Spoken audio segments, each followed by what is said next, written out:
Hello and welcome to the M.B.M podcast, where you'll learn to master the business of yoga. M.B.M is a proud part of the Wander Barn podcast network, and I'm your host, Amanda Kingsmith. I'm a 500-hour registered yoga teacher, a yoga business coach, and a total business geek. Here at M.B.M, you'll learn everything you need to know to create a sustainable yoga business by learning from myself and guests from around the world about how they built their yoga businesses, and about how you too can become a successful yoga teacher, studio owner, and much more. All right, let's dive in.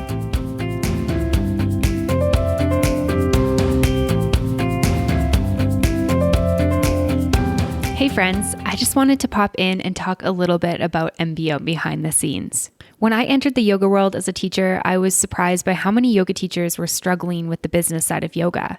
And that's why I created M.B.M. M.B.M helps yoga teachers and studio owners become entrepreneurs.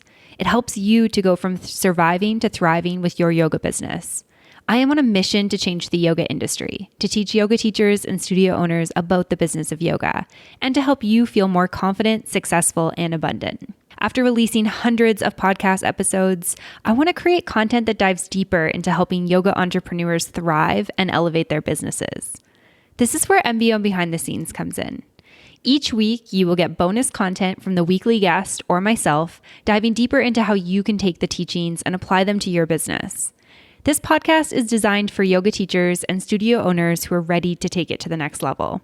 If you enjoy M.B.M and have been looking for an affordable way to learn more, this is it.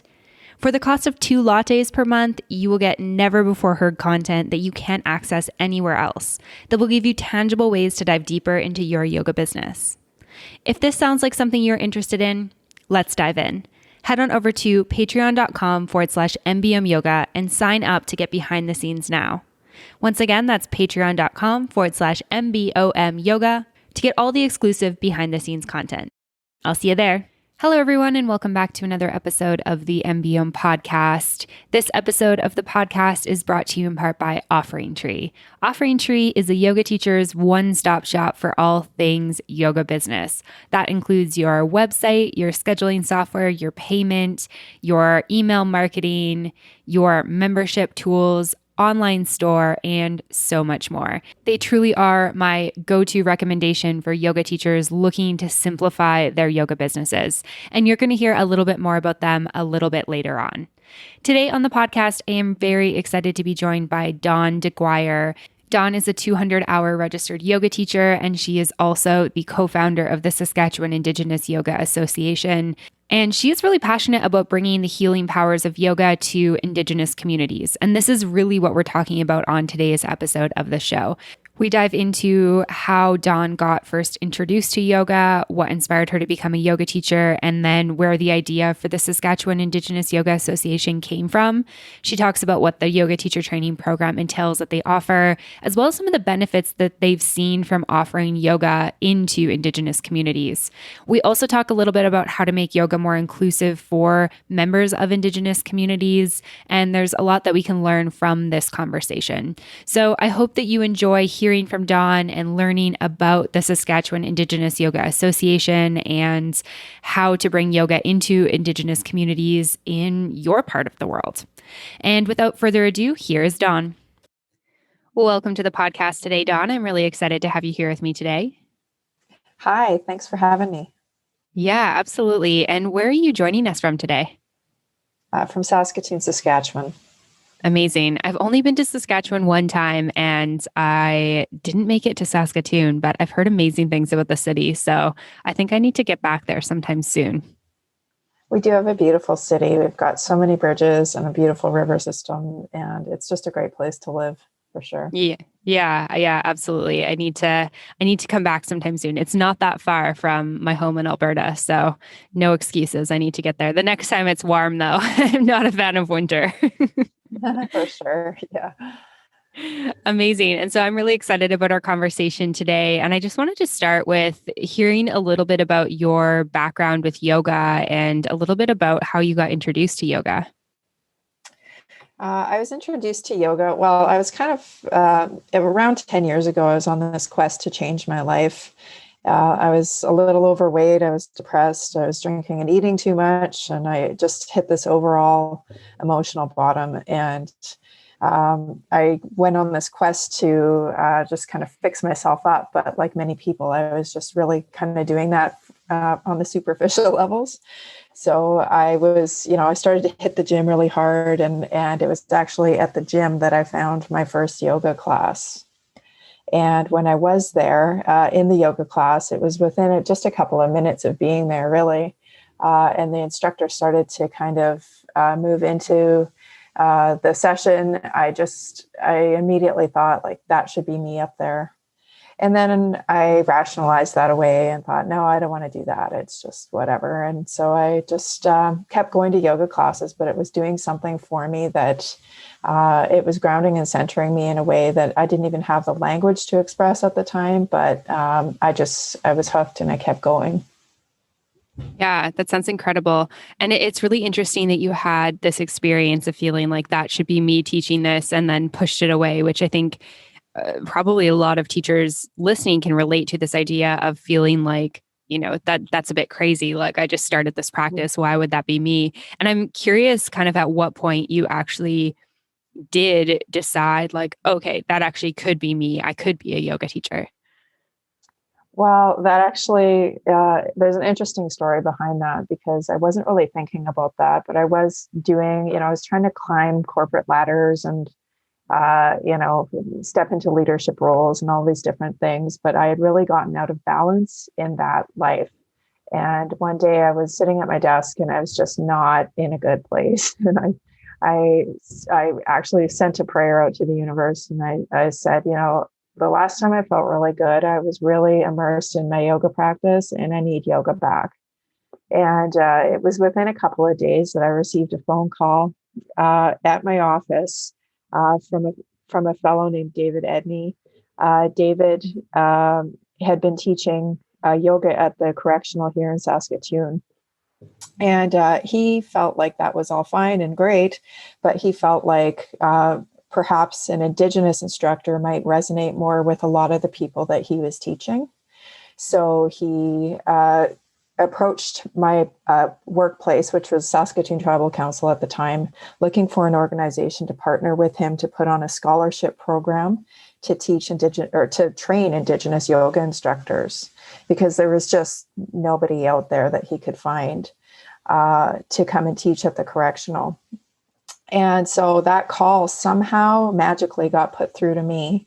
I did have a job where I was working for the chief at the time. So a lot of calls got put through to me that were kind of random, but I felt like it was a divine intervention there that brought that call to me. And as he was describing his idea for the scholarship program, I just knew that it was my time and that I needed to apply on this myself. So it was that first time that I really needed a door to open, and there it was. Yeah, that's amazing. I kind of just got a little bit of goosebumps listening to that. So thank you for sharing that. It sounds like it was definitely, meant to be for you. And I'm curious what it was like going through that teacher training program and then I guess like becoming a yoga teacher. It was amazing. It was I felt like a magical time in my life where, there was finally movement after stagnation. And I found the Karma Teacher program that was put on here in Saskatoon. And I believe it's a national program, but they have it in every different center. And it was put on by my teacher, Kevin Naidu, and Emerson Lim out of Vancouver. And it was karma based, and it was just absolutely phenomenal. It opened my world in a lot of ways and really aligned with the inner work that I had been doing myself on my own recovery from addiction and just healing from intergenerational trauma. And so everything just aligned so well. And I just felt the magic and the power just kind of rise in me, and the willingness to step up front and to actually, take this out to the people. Yeah, absolutely. I followed Kevin Naidu on social media for a while now. Him and I have connected a couple times, and he seems like just an incredible teacher. So that's amazing that you got to study with him. Yeah, he's absolutely amazing. Absolutely amazing. And so once you, had this teacher training and you were back in Saskatoon or able to teach, what did kind of the journey look like for you in terms of like, okay, now I've got this certification and I can take it to the community? Like what did you start doing? Well, I immediately started teaching at Kevin's studio that he had in downtown Saskatoon, and that was a karma-based program there. I taught there for a year, and after that, I just kind of uh, fell away. But what I was still doing was working with David on the scholarship program. However, around that time is right when we had trained probably a handful of maybe 9 or 12 scholarship participants, just like myself. And David and I began to have conversations about, is it possible to have an organization or something that supports these teachers and creates community and continued education for our Indigenous instructors here within Saskatchewan? And it was in that the Saskatchewan Indigenous Yoga Association was born. So we began, the long and meticulous hours and work that it takes to start an organization. And that was actually, I believe, in 2017. So we're just really just getting started. Yeah, I can imagine that there's a lot of paperwork and things to read and files to fill out and all that type of thing to get an organization like the Saskatchewan Indigenous Yoga Association started. But I'm glad you guys were able to make it through that big hurdle in order to actually, take this idea into fruition. And one of the things I'm curious about is in terms of like with the Indigenous population, were there many Indigenous yoga teachers getting certified outside of the scholarship program and prior to the start of the foundation or the association? No, there wasn't. It's almost impossible to find an Indigenous yoga instructor. Maybe in the last 5 years, it's begun to pick up. In the course of developing the organization, we did actually touch base with a handful who would come forward and say, "Oh, hi," but it's not actually something that's, there's just not a lot out there, and it's kind of like one in 100 or less than that, I would say. And so what I've learned along the way is that our Indigenous communities aren't that familiar with yoga, but there is a ton of interest within the Indigenous communities to try it as the form of wellness, as a form of exercise, and a form of spiritual and mental emotional stability. Mm-hmm. Yeah, absolutely. Do you have any thoughts around sort of, I guess, like why, I guess, traditionally there haven't been, or in the past rather, there haven't been a lot of Indigenous yoga teachers? Like, do you think it's like the barrier to entry with the cost of teacher trainings? Is it kind of this thing that the whole industry is facing where it seems like it's quite whitewashed? It's very, often the images you see are like blonde, white, skinny women that are teaching. Do you have kind of thoughts around that? Yeah, absolutely. And those are probably two of the main barriers as to reasons why. But also Indigenous people, like many of them live in rural places and that don't have yoga studios. So access to even trying yoga, our organization is just starting to kind of get out there to bring yoga to the people. And traditional studios also require people to kind of come to them. And so we have to be mindful that many Indigenous people they're not comfortable in the traditional studio environment for that reason of feeling like they don't belong there. And the location of the studios is something they're kind of maybe in more trendy areas a lot of times. The cost of classes are a barrier also. So some studios have put on offered free classes.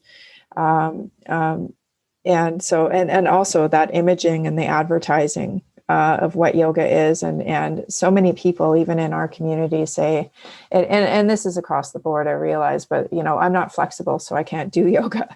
So obviously they've picked up that idea somewhere. And the obvious rebuttal is, well, if you're not flexible, then maybe you should be doing yoga. Yeah. Yeah, so it's I think an amalgamation of all of those things for sure. Yeah, that definitely makes sense. And it's interesting, as a yoga teacher myself, I think the biggest thing I hear is exactly what you said, this I'm not flexible. And I usually kind of use the analogy around like, well, when your teeth feel kind of gross, like, are you just like, oh, they're too gross to brush? Or like Yeah. flossing, I think is a really good one because, if we go to the dentist, once a year or, whatever it is, the dental hygienist always flosses your teeth. And for me, I went years without flossing my teeth because I just really hate that process. And every year it'd be like so painful, right? Like my gums are bleeding and stuff. And I kind of use the same approach of like, well, if you do it like once a year, it's going to be like really intense. But if you do Yeah. it more and more, it's going to get a little bit easier. And I think flossing is an interesting example because you can kind of think about, muscles and tissues in that sort of similar way. So I definitely hear Yeah. that one a lot. And I think there's a lot of work to be done in the yoga industry in terms of everything else that you mentioned, like making our studios more accessible, making our yoga communities feel more accessible through the language we're using, the prices we're setting, the marketing that we're doing, and really genuinely trying to have a space that is inclusive of different people with different backgrounds and cultures, and having more diversity in the space. Absolutely. And so our approach honestly has been to take the yoga to the people rather than try to attract the people to the space. But there are some things that might help that I could think of. And this obviously isn't an exhaustive list, but Ryan Lear of One Yoga in Saskatoon, he had a Skyac High School, which is an Indigenous high school, just kitty corner to his studio. And he offered all of those students free yoga classes. So they can come in, anytime, take a class. So that's something that's amazing. And that really just, removes the barrier. But other things I could do is discounts for employees of Indigenous organizations that maybe are in the neighborhood or nearby. More inclusive imaging and advertising. You could have Indigenous knowledge base infused classes, and you can include traditional Indigenous people or Indigenous instructors in there, and you can get some really interesting effects. That's what we've been doing in our organization. And it quite resonates with people taking the classes. You can do land recognitions at the beginning of a class, make the space more inclusive. But really, there's all kinds of things. There's special initiatives that you could do with Indigenous communities or organizations. But really, at the end of the day, the key to attracting Indigenous people and to having successful relations, it's all about relationship building. And so, one-offs just don't really work. You have to kind of continue to repeat and become a part of the Indigenous community. And so that's something that's, how do you even do that? Well, that's just it, is you get to know people. And stick your neck out a little bit and become willing to maybe get out of the comfort zone and maybe take it a little further. And sometimes things will work, sometimes they won't work, but you're on track when you start to have people give you good feedback and start to kind of show up. So yeah. Mm-hmm. Yeah, absolutely. Thank you for sharing all of that. And I think this is a common thread that I've been hearing with different people from different communities that I've been talking to, who are saying, if you want to have diversity in your yoga studio, you really need to, step outside your comfort zone and build relationships with people, because it's not going to cut it to, just put people of color or people from marginalized communities on your advertising if your space doesn't really reflect that. It needs to be genuine, and it needs to feel like a space where everyone is welcome. And that's going to take a little bit of effort from what we've been doing. And it seems like the biggest thing is, having these conversations with people in your community, and especially for, yoga communities or yoga studios that have Indigenous people in their communities or Indigenous communities close to the spaces that they're opening, seeing if you can take yoga into those communities to make it feel like something that's more welcome is a wonderful idea. Yeah, absolutely. So bring yoga to the people, and those special initiatives with communities and organizations can probably take you a long way, for sure. Mm-hmm. Yeah, absolutely. And so, can you tell myself and listeners a little bit about the Saskatchewan Indigenous Yoga Association and what you do with them? I am the executive director, one of the lead trainers for our Indigenous yoga teacher training, and one of the co-founders of the organization. We exist, going back to what I was describing with David Edney, to make the healing benefits of yoga accessible to Indigenous people and communities.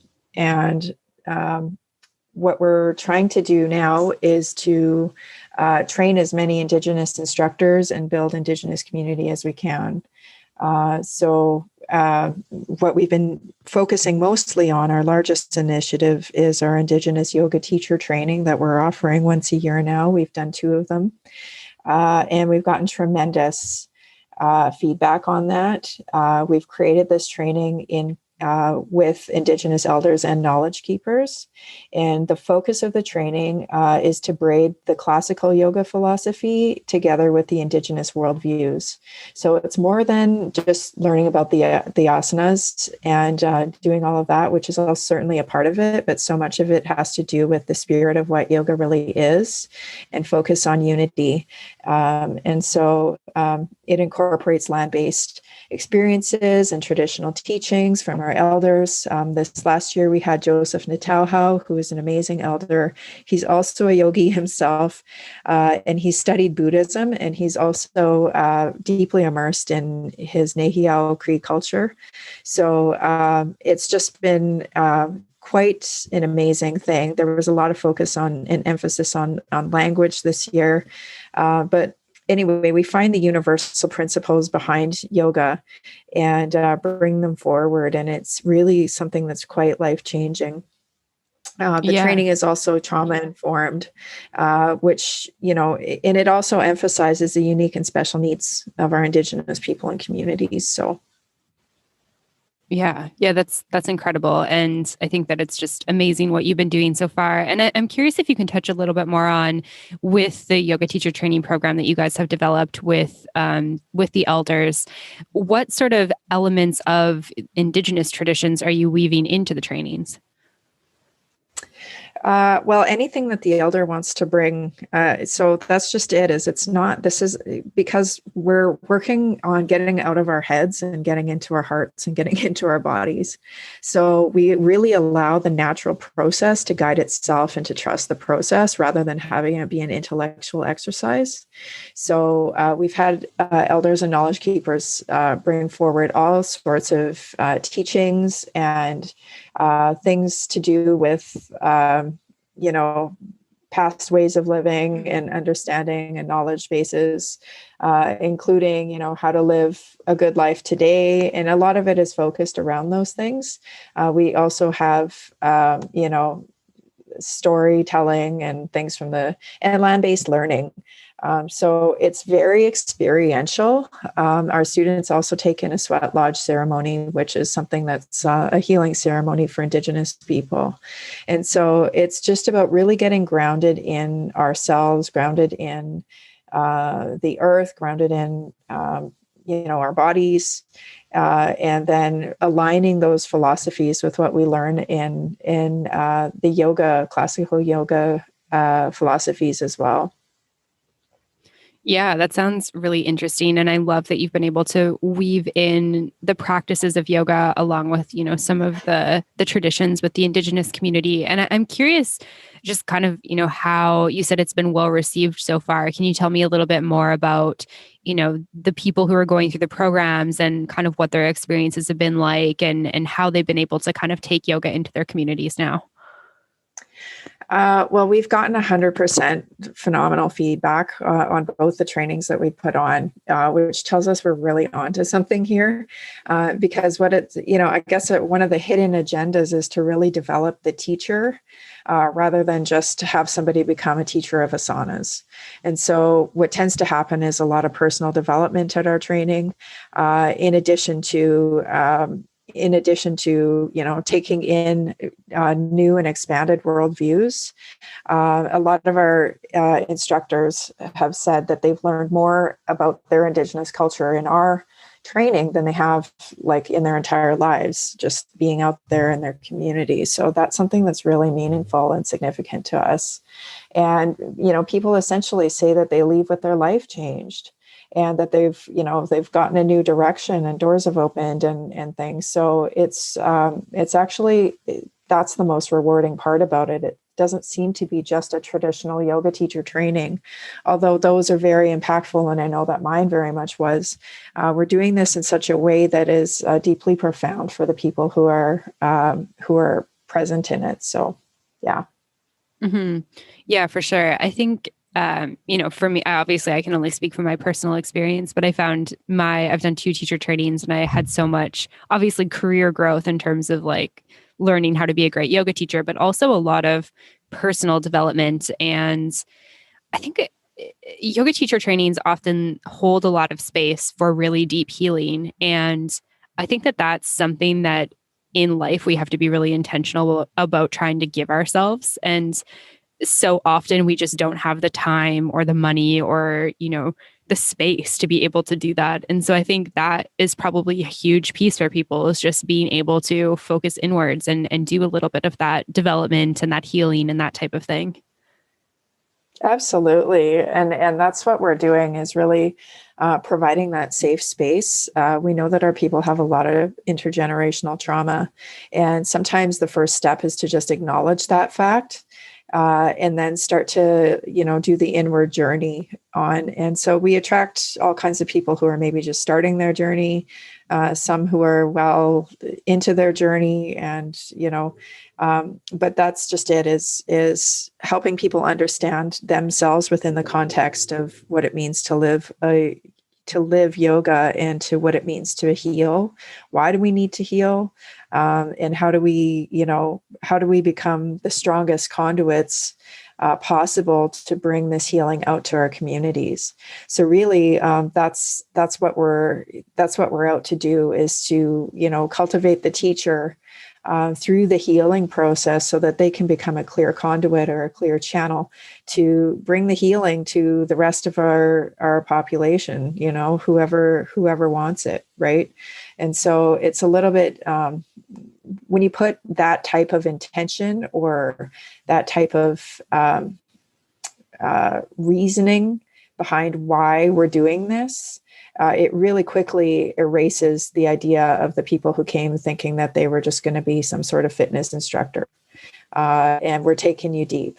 And so there's a lot more meaning to that. And so we tend to have graduates who are like ready to like hit the ground running and like want to like really bring this out to their community. So it's quite exciting. Mm-hmm. Yeah, absolutely. And now it's time for a short break from the show to talk about our sponsor, OfferingTree. If you're interested in finding an all-in-one platform for online or in-person teaching, then you should definitely check out OfferingTree. OfferingTree set out to make creating your digital presence fun, easy, and affordable. With one click, you can build a website, run online or in-person live classes, sell pre-recorded classes, manage memberships and packages, and much more. Communicating with your students is seamless and easy with their automated email system and email marketing tools. Already have your own website? No problem, because OfferingTree can embed seamlessly into your existing website. They're always adding new features to their platform to make it even better. They just recently released the online store feature that lets you easily sell digital content like yoga videos, challenges, and courses right from your website. If you're looking for a single platform to take care of all of your online and in-person teaching needs, then visit offeringtree.com/M.B.M. OfferingTree has been supporting M.B.M. for over a year now, and I not only love the product, but I also love the people. OfferingTree is providing special pricing for M.B.M. listeners, so be sure to visit offeringtree.com/M.B.O.M. That's offeringtree.com/M.B.O.M. to receive the discount. All right, now back to the episode.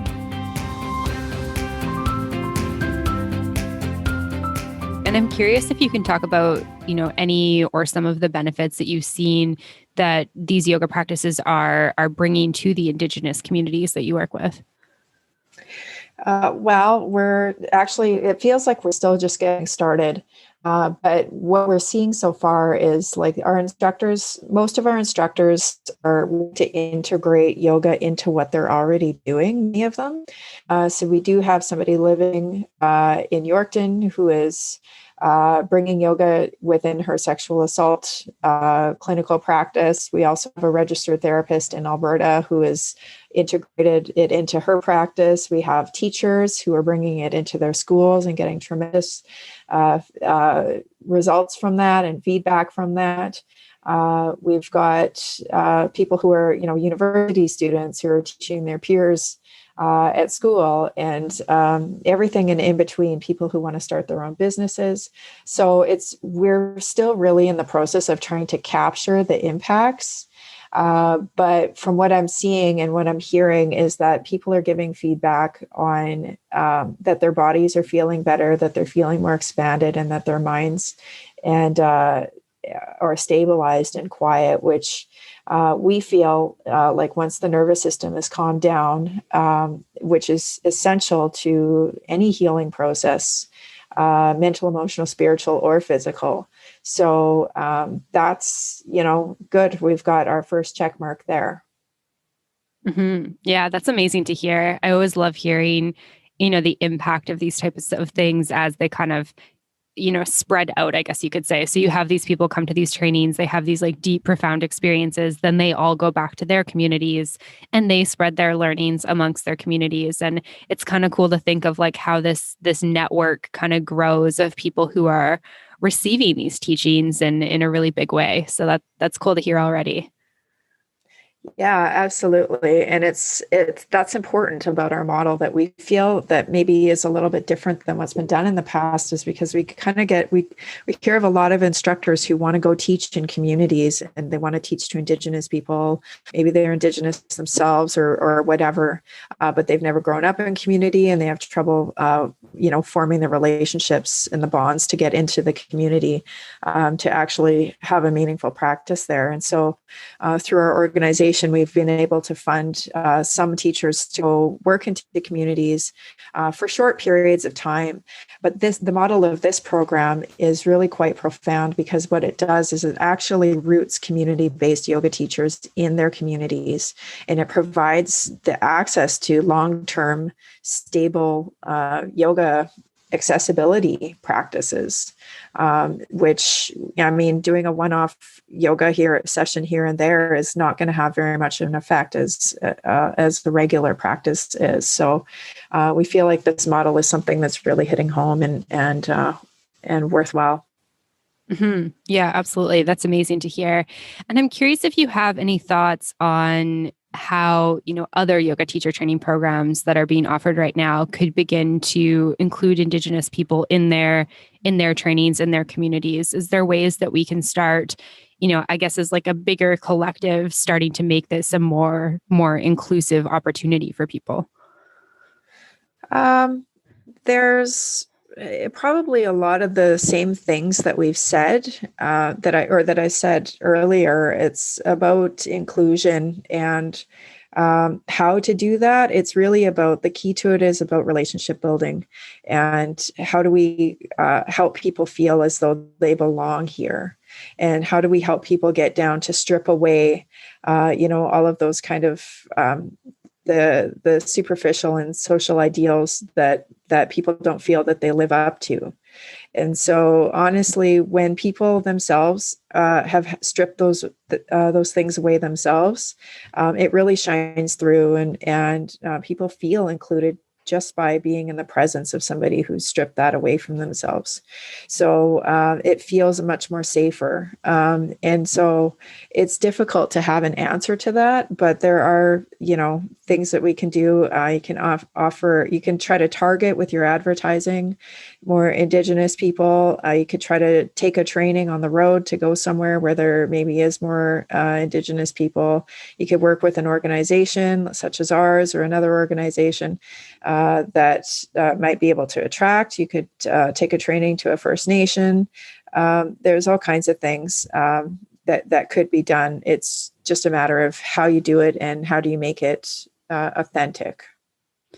Yeah, that definitely makes sense. And I think I would love to just follow up on that in terms of like how you actually, approach this. Because I think there's a lot of people who are well-intentioned and who want to make connections, but maybe they don't know how to go about doing it or who to talk to. And I'm curious if you have any thoughts, like if somebody is listening and they're like, I live close to an Indigenous community. I'd love to be, bringing some of their traditions into the training I'm offering and or offer a few scholarship spots to people from their community. How do you go about, starting that relationship, starting that conversation? Look up their phone number and get a hold of somebody, probably somebody in administration there, honestly, would be the best bet. Somebody who does like health and wellness administration programming, that kind of thing is where I would start, and just let them know what you're offering or what you're thinking of, and see if there's any interest there. And just start by getting to know one person, and if there is interest, I mean, more will follow. If the channel is open, it'll flow. Mm-hmm. I love that. I love that that's such a simple answer. And I think sometimes when we're having these conversations about making things accessible or inclusive or bridging gaps between, people of different skin colors and different cultures and different backgrounds, sometimes it's just a matter of like having a conversation human to human. Because I think sometimes we can get so wrapped up in our head of like, oh, this person's different from me. But really, it's like every single human is different from another human. And the best way that we could get to know people of other cultures is to just have conversations with them and see how you can work together and how you can maybe partner, how you can bring these opportunities to the forefront. Absolutely. And as I was saying before, like, I mean, the first step is getting out of the mindset that this person is different than me, which is the basis of yoga, is that we're all one and that there is no actual difference between us. And if we can authentically live from that place within our hearts, we're going to attract, channels are open. And but if we're not living in that place and we're still living in separation mentality, then it's probably not going to work the way that we want it to. We can have the best of intentions all we want, but it comes from within. And that's why our emphasis is on healing communities through healing people rather than healing at the community level, because so much of emphasis, even in civic, even in rural communities that we work in, a lot of it is it's about like we got to fix the community, and they're trying to do it at the community level. But really, our emphasis is looking at like, how do we get individuals to heal themselves, because that's very much at the root of it. Mm-hmm. How do we get to know that we're all one, like and know that from genuinely in our hearts? Mm-hmm. Yeah, 100%. I saw a meme or a GIF, I'm not sure what the right word is for that, on social media a couple months ago. And it was just an image of, I think it was like a person with their hands on their heart, and then like a little image of a home, and then a world. And it was kind of this idea of like, things need to happen from within first, and then within your home or your community, and then change can happen in the world. And I really resonate with that, because I think like, everything that you're putting out there is like your energetic contribution to the way that your community is, and then in turn how like the world is as a whole.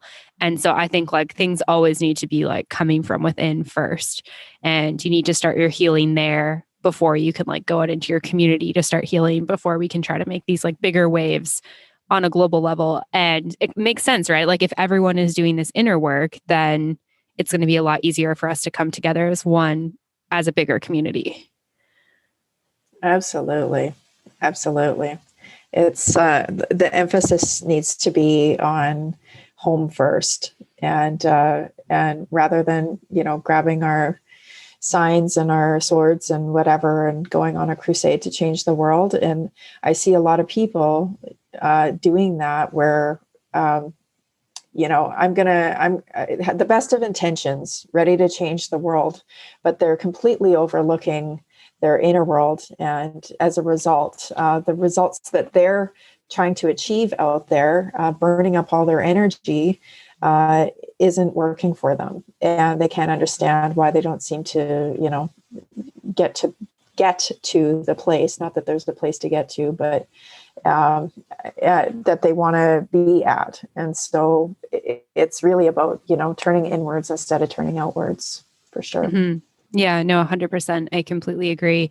And I guess one other thing I'm curious about in terms of the teachings that are offered from the Indigenous side of things that you've woven into the trainings is from the Indigenous side traditionally and with the cultures there, are there certain teachings from elders that are passed down in a certain way, or once people are learning these through the teacher trainings, are they bringing these teachings out into the community, or kind of how does that work? Because I'm curious, just because like there's been big conversations within the yoga industry over the last couple of years in terms of like, there's a lot of people from all over the world learning these teachings and passing them on, and it's kind of like, am I, as like a Canadian born, I guess like European background white girl, like allowed to teach or able to teach these traditions that came from India? And I'm curious how within the Indigenous culture you guys kind of pass those traditions down through these trainings.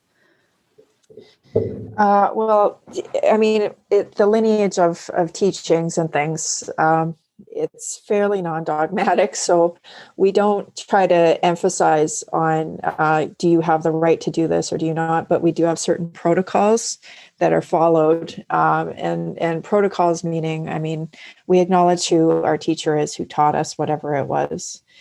And we don't, step out of bounds, such as, trying to offer prayers for groups when we're not somebody who's been gifted that right to do that, things like that. But what we do is, what we do believe, though, is that these teachings are free for anyone and that nobody owns them. And so we, what yoga is doing right now, and it's in this really widespread kind of way, helping people get down into self-realization. Some people anyway, or it certainly has the potential to help people get on that journey. And so we're using it in that way, so that we can help people meaningfully look at their lives, look at themselves, look at the world through new lenses, and in the hopes that people, continue to expand and to continue to understand the true meaning of yoga, of oneness, right, of unity. So, we don't particularly try to say that you do have a right or you don't have a right to these things, but we do learn protocols as we go along from our cultural people, and try not to overstep those bounds wherever possible, for sure. Mm-hmm. Yeah, no, thank you for touching on that and for sharing that. And I think everything you said makes a lot of sense to me in terms of, the teachings being taught in a certain way, and clearly said, like, here's kind of what we've traditionally done. Here's how you can share this and that type of thing. And I really like the idea of, like, with certain practices, we don't like necessarily own rights to them, but being able to acknowledge where they came from and how we were taught them when we're sharing them with other people, I think is an important aspect of that. Absolutely. Yeah. Amazing. Dawn, you've shared so much good stuff today. This has been such a wonderful conversation. I'm curious if you can share a little bit more about where people can go to find the Saskatchewan Indigenous Yoga Association, and how they can help you guys spread this word, hopefully, outside of Saskatchewan at some point.